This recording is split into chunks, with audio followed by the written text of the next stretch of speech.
The next step in this process is to open up our image file in Photoshop, and that's where we're going to slice it up and get it in different pieces ready for the web. So we do have our document here, and I'm going to pick the first page, which remember we converted into a JPEG.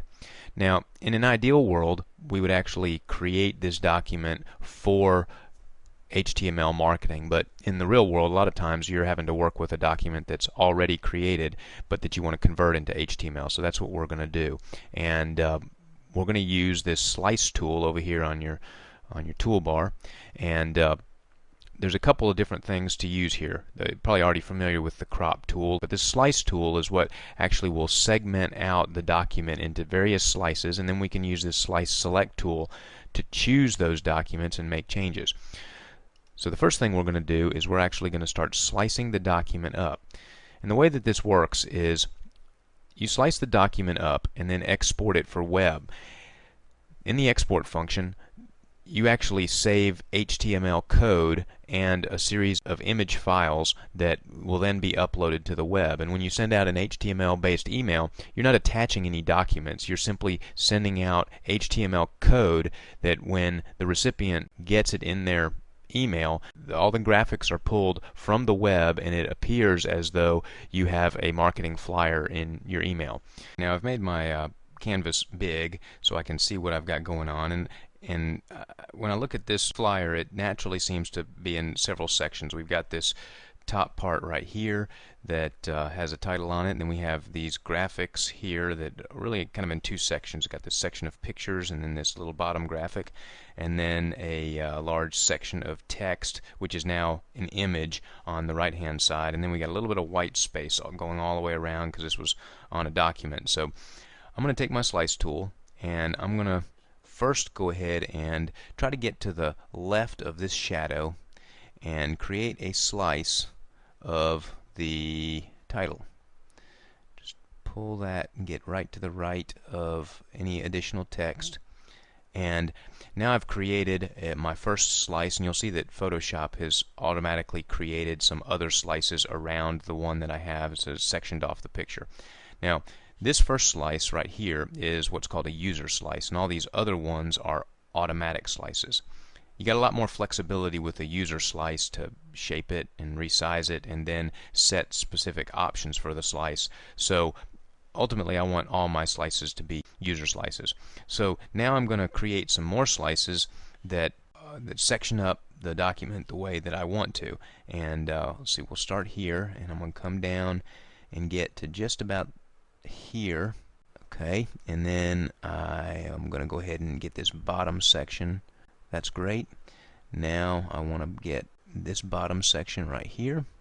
Excellent. And that looks pretty good. I think I've gotten just about everything. And now I want to make sure that I haven't overlapped any slices, because if I overlapped one over the other, it's going to create these various little slices here and there. So I'm going to get real big on my document and just start. I see one right there, and I've got a gap here, so I'm going to switch to my slice select tool, and I can see that this top slice I have made it a little bit bigger, so I'm going to pull it back up to right there and take a look at each one of my sections here. I can also look at the slice numbers to see, but I can also look at it while I've got it blown up real big, and that looks pretty good. The next step here is to take a look at the different slices. I've created a user slice here, a user slice here, a user slice here, and these two do from here look like they overlap. So we're going to come back down here and have a good look at these, and I think that they do. So there we go. But if you recall, I never drew a slice over this section. Now this is a automatic slice, and I'd actually like to change that to a user slice as well. Again, you can see I've clicked on it, but I don't have any way of sizing or resizing this slice. So I'm going to promote that to a user slice, and now I can make some changes to it. There's no particular changes that I want to make, but I did want to show you how to promote to a user slice. Now the next thing that I want to do is this has exported, and I want to just take a look at the image size here, and I'll see that it's showing up the same as the piece of paper that I print on, but it's a 200 pixel resolution, and that will make my graphics a little bit heavy for the web. So I'm going to change that to 72, and when I do that, you'll see it's 612 pixels wide, which is a lot more digestible for email systems, particularly for people with smaller monitors that may not be able to look at an email with quite as wide a resolution. So I'm going to click OK.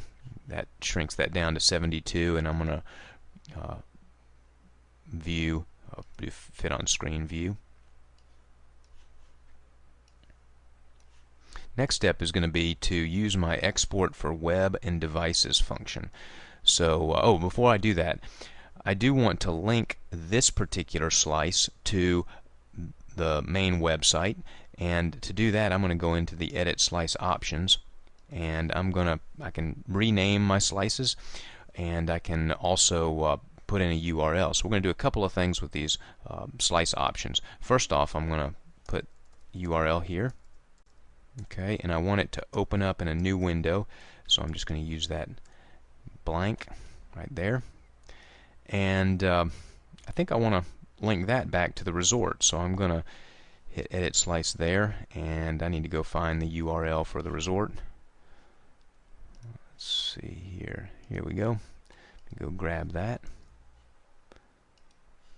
and put that right here, and then also I want that to open in a new window. The other thing that I have are these white spaces around the sides, which I've tried to leave those off because they just create white space in the email, and they're not really necessary. But when I do export it, there's going to be a white bar graphic that's created. And so what I want to do is I want to go into each one of these, and I want to edit the slice options and choose no image. And so I'm going to do that for the top slice, the side slice, the right side slice, and the bottom slice. Now, that's not terribly necessary. I'm just trying to reduce the number of graphics that actually get exported when I go through the next step, and I could have just done my slices so that they cover up the entire flyer. So that's just personal preference. So now I'm going to hit File and Save for Web and Devices, and I'm going to come down here and fit in View. So now I can see each of my documents, the beforehand and then the optimized version, and now I can go into each one of my slices and actually change my settings. And I could do that for individual slices if I wanted to. You'll see the image size has been resized to 612 by 792, and down here I can see each of my slices will load based on a certain download time, so I can go ahead and look and see how well my graphic is optimized there.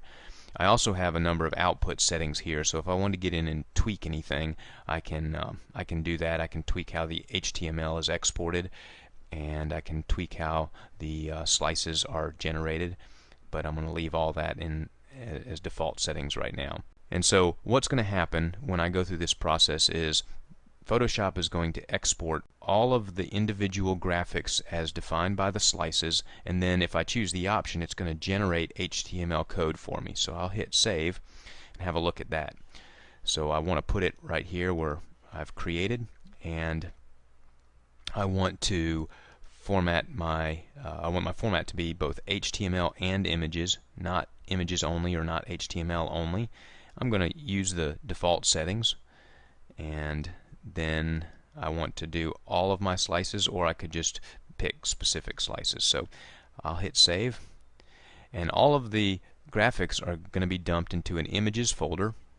Go back in here to my window. Here we go. I've got my HTML, and I've got my images, and they're all right here. I can just flip through and look at them.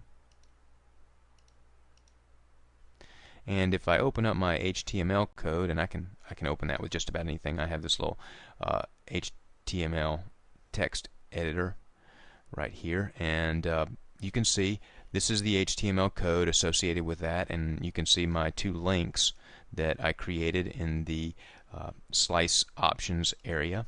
And so the next step will be to open up our HTML code into Dreamweaver and clean it up and get it ready for export to the web server.